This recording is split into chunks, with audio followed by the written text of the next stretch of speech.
ಅಭಿಮಾನದ ಹುಚ್ಚು ಹೆಚ್ಚಾದರೆ ಏನೆಲ್ಲ ಅನಾಹುತವಾಗುತ್ತದೆ ಎಂಬುದಕ್ಕೆ ಮತ್ತೊಂದು ಉದಾಹರಣೆ ಸಿಕ್ಕಿದ್ದು, ತಮ್ಮ ನೆಚ್ಚಿನ ಆಟಗಾರನ ನೋಡಲು ಭದ್ರತಾ ಸಿಬ್ಬಂದಿಯನ್ನು ವಂಚಿಸಿ ಕ್ರೀಡಾಂಗಣದೊಳಗೆ ಪ್ರವೇಶ ಮಾಡಿದ್ದ ಅಭಿಮಾನಿ ಇದೀಗ ಜೈಲು ಪಾಲಾಗಿದ್ದಾನೆ. ಹೌದು, ಐಪಿಎಲ್ 2025ರ ಮೊದಲ ಪಂದ್ಯದಲ್ಲಿ ರಾಯಲ್ ಚಾಲೆಂಜರ್ಸ್ ಬೆಂಗಳೂರು ತಂಡವು ಕೋಲ್ಕತ್ತಾ ನೈಟ್ ರೈಡರ್ಸ್ ತಂಡವನ್ನು ಹೀನಾಯವಾಗಿ ಸೋಲಿಸಿತು. ಆರ್ಸಿಬಿ ಪರ ವಿರಾಟ್ ಕೊಹ್ಲಿ 31 ಎಸೆತಗಳಲ್ಲಿ 59 ರನ್ ಗಳಿಸಿ ಅದ್ಭುತ ಇನ್ನಿಂಗ್ಸ್ ಆಡಿದರು.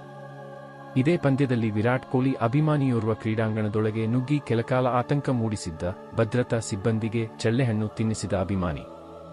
ಆರ್ಸಿಬಿ ಪರ ವಿರಾಟ್ ಕೊಹ್ಲಿ ಬ್ಯಾಟಿಂಗ್ ಮಾಡುತ್ತಿದ್ದಾಗ ಅಭಿಮಾನಿಯೋರ್ವ ವಿರಾಟ್ ಕೊಹ್ಲಿ ಓಡಿ ಬಂದು ಕಾಲಿಗೆ ಬಿದ್ದು ನಮಸ್ಕರಿಸಿದ್ದಾನೆ. ಈ ವೇಳೆ ವಿರಾಟ್ ಕೊಹ್ಲಿ ಅಭಿಮಾನಿಯನ್ನು ತಬ್ಬಿಕೊಂಡು ತಿಳಿ ಹೇಳಿ ವಾಪಸ್ ಕಳುಹಿಸಿದ್ದಾರೆ. ಈ ವೇಳೆ ಕೆಲಕಾಲ ತಬ್ಬಿಬ್ಬಾದ ಸಿಬ್ಬಂದಿಗಳು ಆತನನ್ನು ಹಿಡಿದು ಹೊರಕ್ಕೆ ಕರೆದೊಯ್ದರು. ಈ ವೇಳೆ ಕೊಹ್ಲಿ ಭದ್ರತಾ ಸಿಬ್ಬಂದಿಗೆ ಆತನಿಗೆ ಏನು ಮಾಡಬೇಡಿ ಎಂದು ಸೂಚಿಸಿದರು. ಕಂಬಿ ಹಾರಿದವ ಈಗ ಕಂಬಿ ಹಿಂದೆ. ಇದೀಗ ಕ್ರೀಡಾಂಗಣದೊಳಗೆ ಭದ್ರತಾ ನಿಯಮ ಉಲ್ಲಂಘಿಸಿ ಬಂದಿದ್ದ ಅಭಿಮಾನಿಯನ್ನು ಕೋಲ್ಕತಾ ಪೊಲೀಸರು ಬಂಧಿಸಿದ್ದು, ಆತನ ವಿರುದ್ಧ ಸೆಕ್ಷನ್ 329ರ ಅಡಿಯಲ್ಲಿ ಕ್ರಮ ಕೈಗೊಂಡಿದ್ದಾರೆ.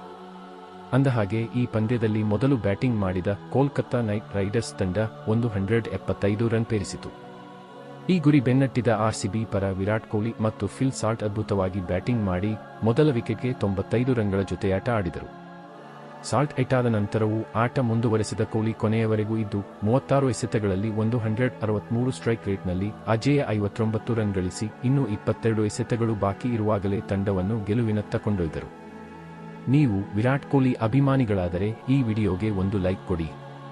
ಹಾಗೆ ನೀವು ಆರ್ಸಿಬಿ ಫ್ಯಾನ್ ಆದರೆ ಕಮೆಂಟ್ ಮೂಲಕ ತಿಳಿಸಿ ಫ್ರೆಂಡ್ಸ್.